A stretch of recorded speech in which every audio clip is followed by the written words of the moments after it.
Donc nous sommes réunis aujourd'hui, à l'instar de la communauté internationale, pour célébrer la journée mondiale de lutte contre le sida. Vous le savez, la journée mondiale de lutte contre le sida est une journée qui a été mise en place pour se rappeler des personnes qui sont disparues du sida, pour se rappeler des acteurs de la lutte contre le sida, mais surtout pour faire le plaidoyer, pour mobiliser les partenaires, mobiliser les décideurs autour de la thématique du sida. Cette année, cette journée survient en pleine pandémie de la Covid-19. C'est pour ça que l'ONU-SIDA a consacré cette journée à mettre fin aux pandémies, mettre fin aux inégalités d'abord, mettre fin au sida et mettre fin aux pandémies.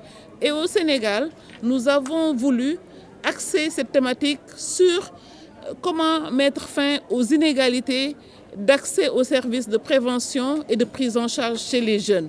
C'est pour ça que nous avons demandé à des jeunes de travailler toutes ces dernières semaines à rencontrer des jeunes des écoles, des universités privées, des écoles de formation pour nous offrir ce panel, ces 4 panels auxquels nous avons assisté ce matin. Donc les jeunes nous ont gratifiés d'échanges très importants et lors de cette cérémonie, nous ont fait part de leurs revendications, de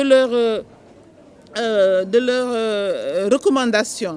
Et donc nous avons compris, nous les avons entendus, nous avons compris que pour faire des programmes pour les jeunes, il faut être avec les jeunes. Donc nous devons les inclure dans les politiques pour toutes les décisions qui les concernent.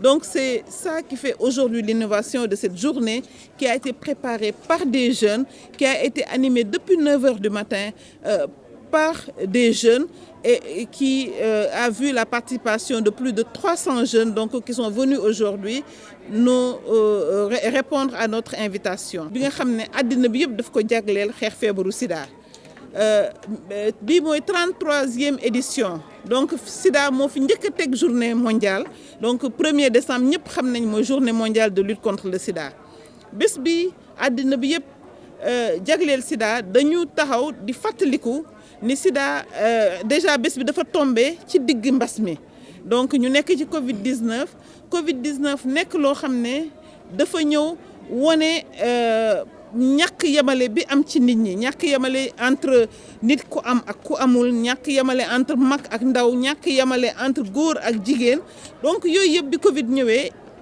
yooyu yëpp dafa gën a tar donc xeex bi ñu doon xeex feebaru sida gis ngeen ni bi Covid ñëwee tamit dafa taxaw ñi nga xam ne dañu am feebaru sida comme ñi am feebaru diabète ak tuberculose am donc ay comorbidités yoo xam ne bu Covid ñëwee dafay gën a metti ci ñoom loolu yëpp bokk ci ñàkk yemale bi loolu moo tax ñu ne bés bi tey dañ koy jagleel xale yi parce que Sénégal daanaka am nañu résultat yu baax ci xeex feebaru sida mais résultat yi ci mag ñi lañ ko am amuñu ko ci xale yi seetlu nañ ni sida mi ngi dellu ginnaaw bu baax Sénégal waaye mi ngi dellu ginnaaw fépp ba mu des ci âge xale yi ñi am fukki at ak juróom-ñeent ba ñi nga xam ne ñu ngi am ñaar fukki at ak ñeent ñooñu nag ay jeunes lañu ñu ne xëy na ñun ni ñuy liggéeyee ak jeunes yi du noonu nañ leen woo ñoom ñu wax ñu naka la ñu bëgg war a liggéeyee donc loolu moo tax donc weer yi ñu génn yëpp ñuy liggéey ak ay xale ñoom ci seen bopp ñu dem rencontrer yeneen xale di waxtaan ak ñoom tànn ci ñoo xam ne ñooy seen porte-parole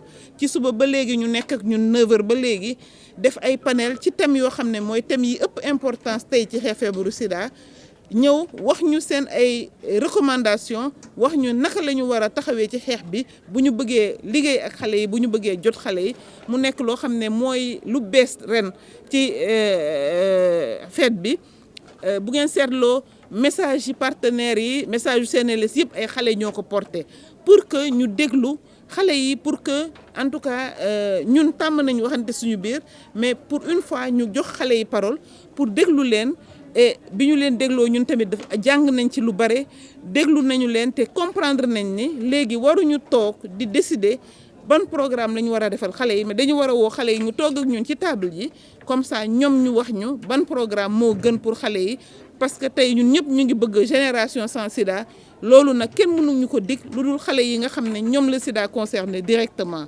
Merci beaucoup. Je vous laisse avec professeur Cheikh Tidiane Ndour pour les questions techniques. Cheikh. Merci. D'abord, je me présente, professeur Cheikh Tidiane Ndour. Je suis le chef de la division de lutte contre le sida et les IST du ministère de la Santé et de l'Action sociale. C'est vrai que ce point que vous venez de souligner a été souligné par le docteur Thiam. Ce que vous n'avez pas rappelé, c'est que c'est un contexte bien particulier. Ces malades n'ont pas été en mesure d'aller prendre leurs médicaments, c'est parce que c'était en pleine période de Covid. On a quand même, pour lutter contre ça, mis en place des stratégies adaptées dans ce contexte. Ce que j'ai appelé dans mon discours la prise en charge, la prestation de services différenciés. Et même des communautaires ont pris des médicaments pour les amener dans certaines maisons. On a aussi comme autre stratégie, au lieu de donner 2 mois à 3 mois de traitement, donner d'emblée 6 mois de traitement pour que les gens n'aient pas à venir régulièrement au niveau des structures de santé. Donc, c'est par la prestation de services différenciés qu'on a répondu à ce problème.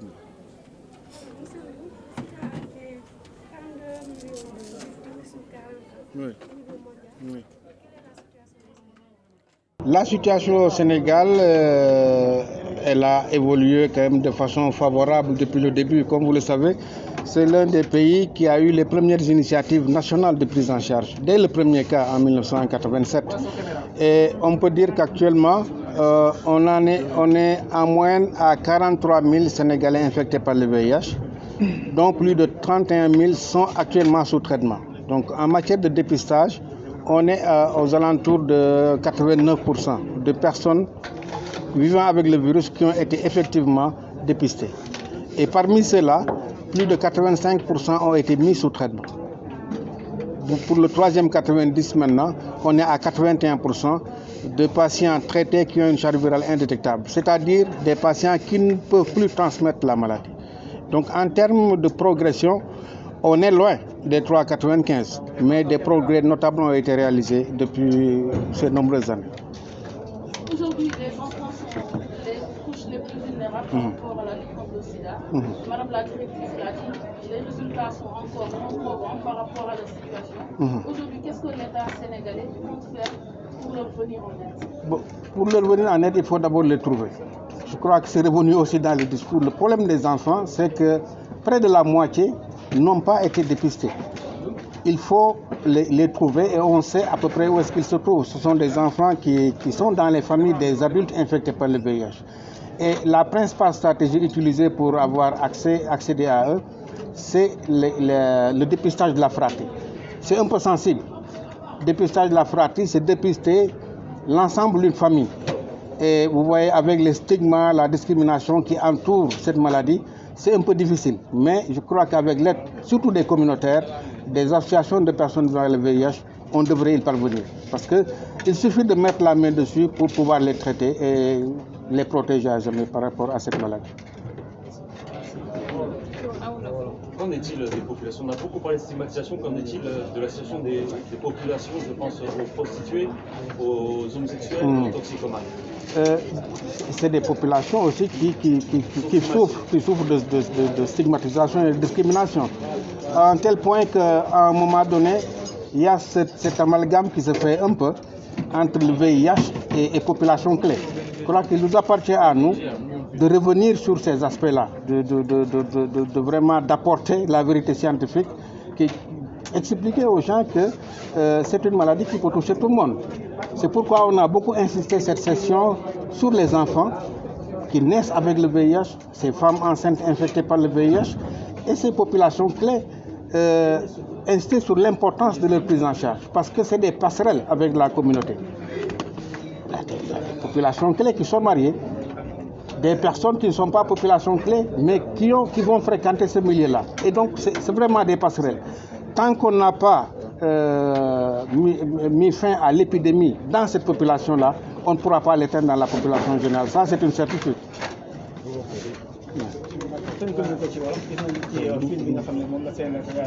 waaw am na ci ay ndaw wala ay nit ñi nga xam ne dañoo am difficulté pour mën a dem jëli seen garab yi. waaw mën nga ci dellu si te wax ñu concrètement ministère lan la. waaw mën a def pour ñoom. waaw li ñu gën a nemmeeku ci épidémie Covid bi mooy malade yi nga xam ne dañu am doomu jàngoro sida bi ñu si bëri mënatuñu woon ñëw hôpital pour jël seen garab comme ñu bëri si yéen xam naa ñenn ñi dañoo ragal a ñëw hôpital yenn yi parfois mesure yu ñu jëloon le confinement bi duñ mën a jël transport ñëw ce qui fait que ñenn ñu ci bëri mënuñu woon am seen traitement ni ñu ko bëggee woon. alors période boobu li ñuy wax prestation de service différencié lañ mettre en place pour mun leen xettali ci loolu maanaam lu mel ni mooy jël sa garab au lieu nga déplacé wu nit mooy ñëw indil la ko sa kër wala communautaire wala associatif beneen stratégie bi mooy au lieu ñu lay jox par benn weer ñaari weer ñu jox la juróom benn weer nga xam ne diiru di nga toog lu yàgg doo am sa garab du jeex maanaam pour nga ñëw loolu daal la ministère jot a def pour xeex ak situation boobu nga xam ne Covid bi moo ko fi indi.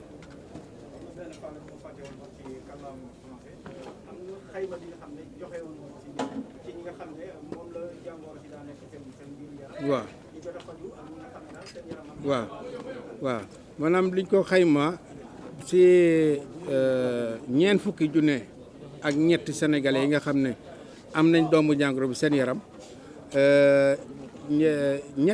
ñetti fukki junne yi ak benn dépisté nañ leen ba leen jox traitement maanaam boo jëlee téeméer yu nekk juróom-ñett fukki ak juróom-ñeent dépisté nañ leen maanaam ñooñu ñu ngi leen di traité alors si ñooñu ñuy traité boo jëlee juróom-ñetti fukki ak juróom boo si jëlee téeméer juróom-ñetti fukki ak juróom ñu ngi jël traitement et ñooñu di jël traitement boo jëlee téeméer bu nekk ngay jël juróom-ñetti fukki ak benn ñooñu maanaam boo seetee tey seen doomu jàngoro seen yaram doo ko gis maanaam ñooñu mënatuñ walaate feebar bi foofu la Sénégal toll mu doon résultat yu baax ndéem sori nañ nag li ñu dàkk mooy téeméer yu nekk ñu gis ci juróom-ñeent fukk ak juróom yi dese nañu tuuti pour ñu yegg foofu.